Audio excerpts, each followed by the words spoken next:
Now, first of all, we're taking a look at a new setting that Apple has added on iOS 16.3. Of course, you don't really need to enable this, but you need to know what it does. And of course, if you need it, you can use it right away on iOS 16.3.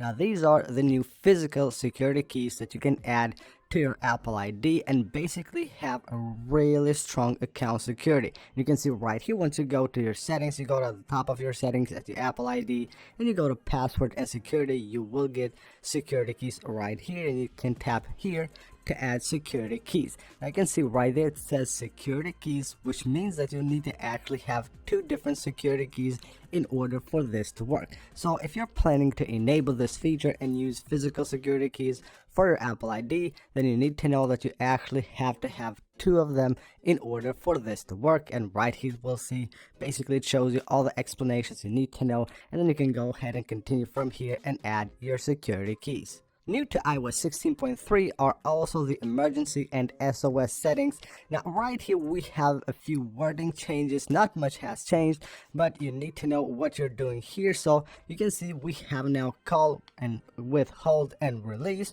and then we have call with 5 button presses. So you can choose here whichever of the settings you want. You can also enable call quietly, so this has basically changed with iOS 16.3. The wording of it has changed, so go ahead and configure these settings because of course they're really important. Another setting that I suggest you should enable here is call after severe crash. You can do that from the same page here under emergency and SOS. You can see right here we have the button. It says if you're in a car crash, your iPhone will automatically call emergency services. That is really important. Of course, hopefully you will never need this feature, but just in case, make sure you have this enabled. Now with iOS 16.2, Apple has added the new advanced data protection feature, but now with iOS 16.3, this is a feature that you can use worldwide. Previously with 16.2, it was only in US. So you can enable it by going to your Apple ID, then go to iCloud. Here you have advanced data protection. What this will basically do is just encrypt all of your data, starting from backups, messages, notes, photos, and all that kind of stuff will be encrypted. You need to also make sure that you add the recovery key here or the recovery contact in order. You just have basically need to have access to your data because Apple won't be responsible for unlocking this data, basically decrypting your data. You will have to have the recovery contact and the recovery key as well, just in case you need them.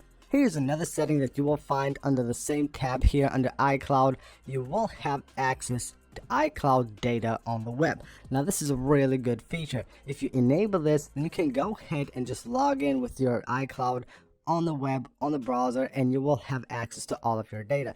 Right here it says access to your mail, contacts, calendar, photos, notes, basically everything that you have on your Apple ID, on your iCloud, you can have access to them on the web. Just go ahead, log in on the browser, and you will have all your stuff there. And right here under the Apple ID, if you go to password and security, you will find a really great feature, even though I believe it's not actually working as it should. In some cases it works, in a lot of cases it actually won't work. It is called automatic verification, so make sure you enable this, and what it will do is that it will just do the verification for you. So when you're on the website or somewhere, you will see all kinds of different puzzles and different pictures that the website will show you, basically asking you to confirm that you're a human.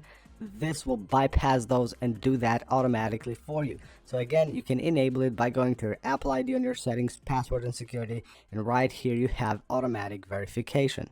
On the settings app, head on to Face ID and password, and you will see here allow access when locked. Now we have here two new additions with iOS 16. We have lock screen widgets, and with 16.1 Apple has added of course live activities.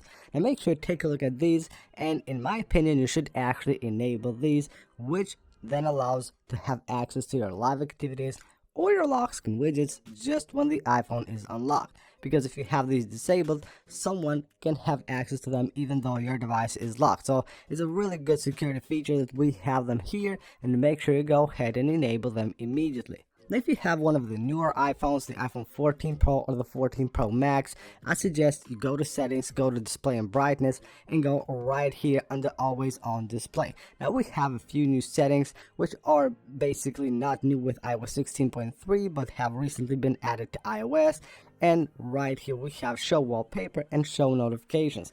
Now what these will do is actually just turn the screen dark, not leave the wallpaper in the background when the always on display is enabled, but just have a dark screen, which actually will also help you save battery on your iPhone. So if you use the always on display, make sure you go ahead and enable this. It's really good, and of course it will help a lot battery wise. Now whenever you use Siri on your iPhone, if you don't want to have spoken responses, now you will have an option here to go to Siri and search, and when you go to Siri responses, you can enable now prefer silent responses. Now if you enable that, Siri will respond silently except when you appear to be driving or using your headphones. So just on those cases you will get a spoken response, otherwise you will get a silent response on the screen of your iPhone. Moving on, under the accessibility settings, head on to the touch section and just swipe down, and you will have here prevent lock to end call.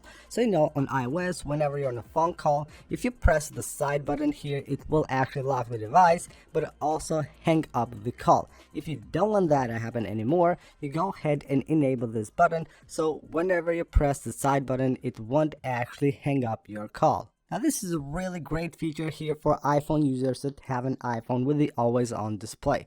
It is called tap or swipe to wake. Again, you can find it under the accessibility settings, go to the touch section and enable it right here. Now what you can do with this is simply tap on the screen or swipe while the iPhone is on the always on display, and it will automatically unlock your device. You don't have to wake up the device first and then swipe up to actually unlock it. You can do it with just one gesture from the always on display. Just swipe up and you're good to go. The device will be unlocked. Moving on, under the App Store settings, we have here some really useful settings. One of them is called in-app content. Now what in-app content will do, when you install an app or a game or something like that, if that app or game needs extra files to be downloaded, that will actually happen automatically in the background, so you don't have to do that or wait for it to happen when you start using the app, which is really great.